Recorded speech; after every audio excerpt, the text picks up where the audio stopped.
Bonjour Pascal Roignoux, vous êtes directeur artistique du festival Les Coqcigrues. Tout d'abord, quelle est l'origine de ce nom, Les Coqcigrues? Alors Coqcigrues, ça vient du coq, de la cigogne et de la grue, mais l'origine, ça a été inventé par Rabelais, dans Gargantua, il me semble, ou Pantagruel, mais je pense que c'est Gargantua.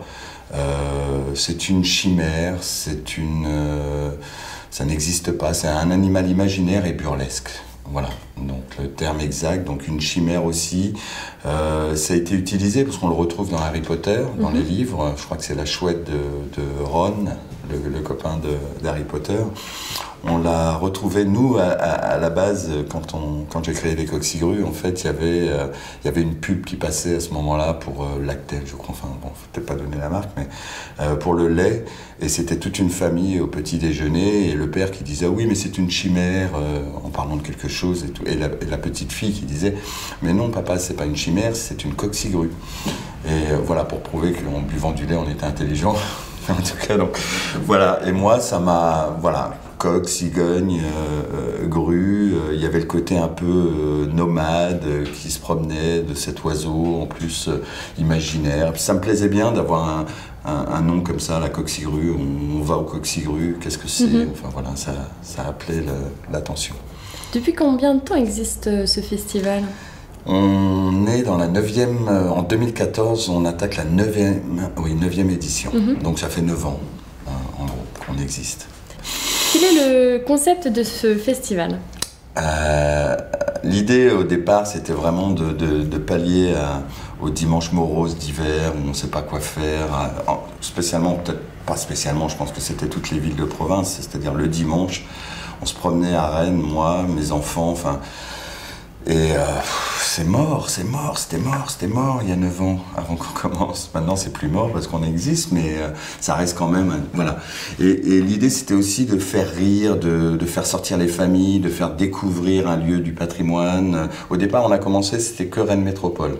Maintenant on est sur tout le département d'Ille-et-Vilaine, on est même dans le Morbihan et l'idée c'est presque d'être sur toute la Bretagne à l'horizon 2015-2016 sur les 4 départements bretons, voire les 5. De la Bretagne historique, mais voilà, donc on est parti de Rennes Métropole dans cette idée de faire voyager la population au sein de son territoire, de leur faire découvrir ou redécouvrir leur patrimoine. Parce que quand on habite Champy, on vient à Rennes, on fait Rennes-Champy, mais est-ce qu'on connaît Pompéan, Nouvoitou, Saint-Grégoire, Béton, tout ça, etc.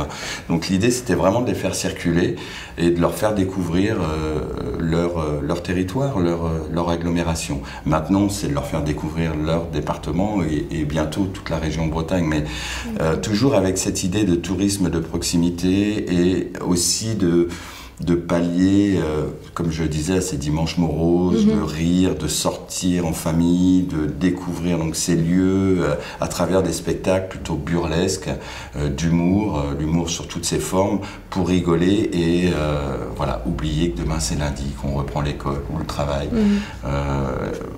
Pallier à cette déprime un peu du dimanche soir aussi, c'est pas terrible, en se disant bon bah voilà, on se souviendra des moments où on a rigolé au spectacle l'après-midi et du coup on aura le sourire le dimanche soir et on se dira bon bah on reprend la semaine, voilà, cool. Justement, à quelle tranche d'âge sont destinés ces spectacles? Toutes les tranches d'âge. Justement, l'idée, c'était pas faire un festival ou une manifestation ciblée pour les enfants, ciblée théâtre ou ciblée musique.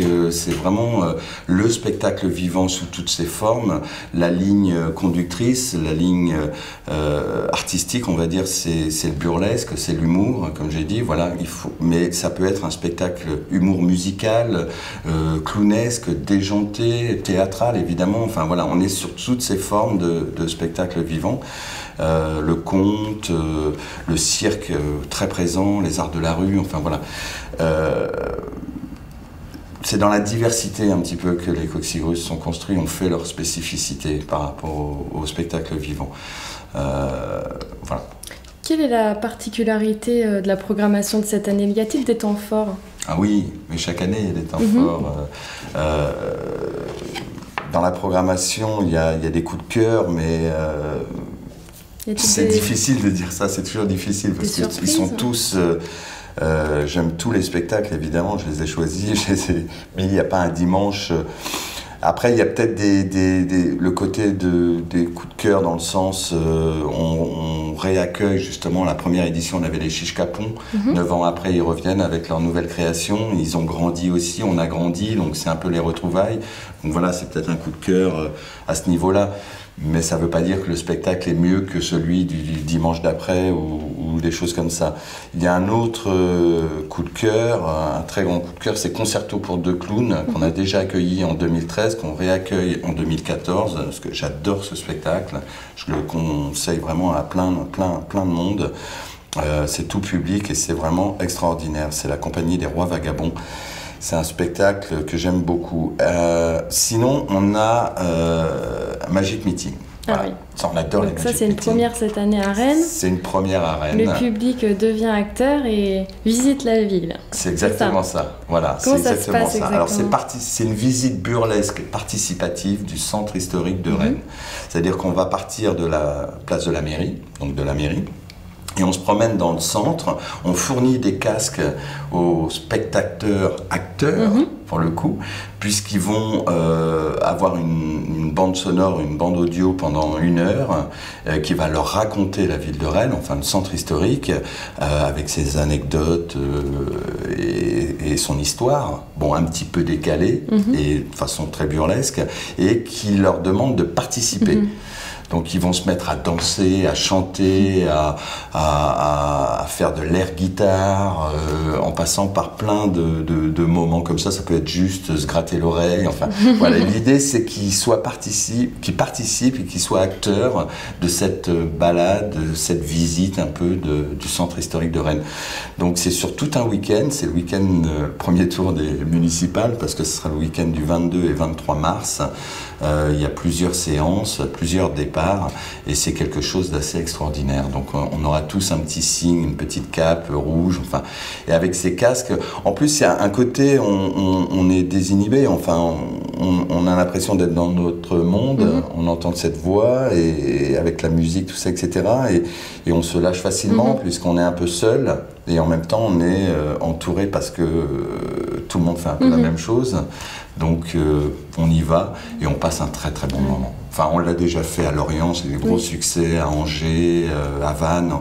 Voilà, c'est la première fois à Rennes, mais c'est un gros succès, les gens aiment beaucoup. Est-ce que le fait d'être comédien vous donne plus de pertinence pour sélectionner vos spectacles? Disons que je connais le sujet peut-être, oui, mais oui, pertinence. Ou sélectionnez-vous par affinité?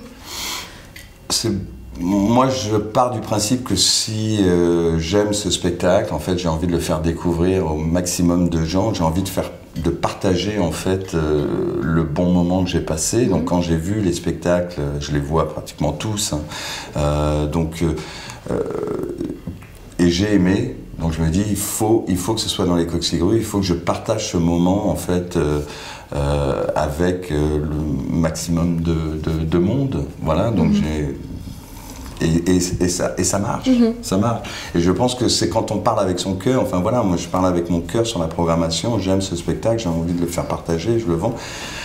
Et les gens adhèrent, voilà, ils viennent aussi au Coqs-Cigrues parce qu'ils aiment la programmation et donc ils doivent, j'imagine, apprécier ma sensibilité par rapport au spectacle. Alors est-ce que c'est parce que je suis acteur? Oui, je pense que c'est... Ça joue aussi. Ça joue, oui.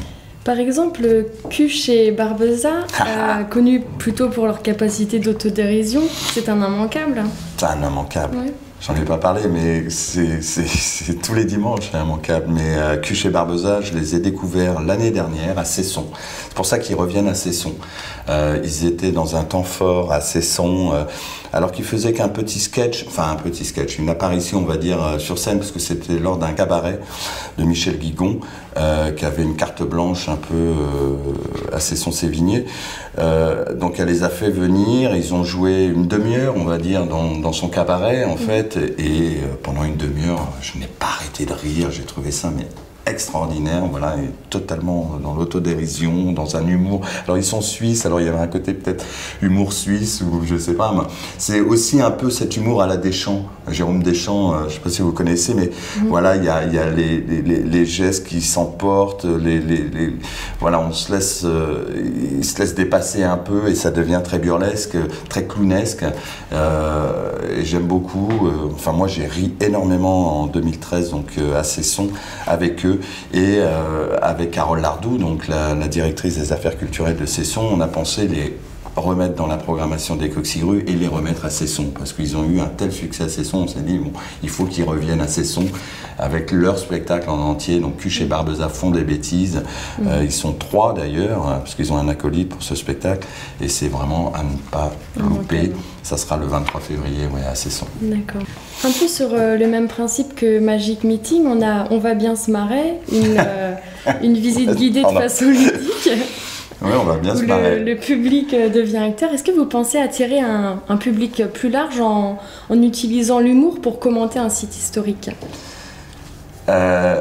Familial, plus large, ouais. Je pense que on a créé ça en 2013 au château de Sussigno parce que c'était un peu une commande, c'est-à-dire que le château de Sussigno nous ont appelés pour nous demander de créer quelque chose dans les marais.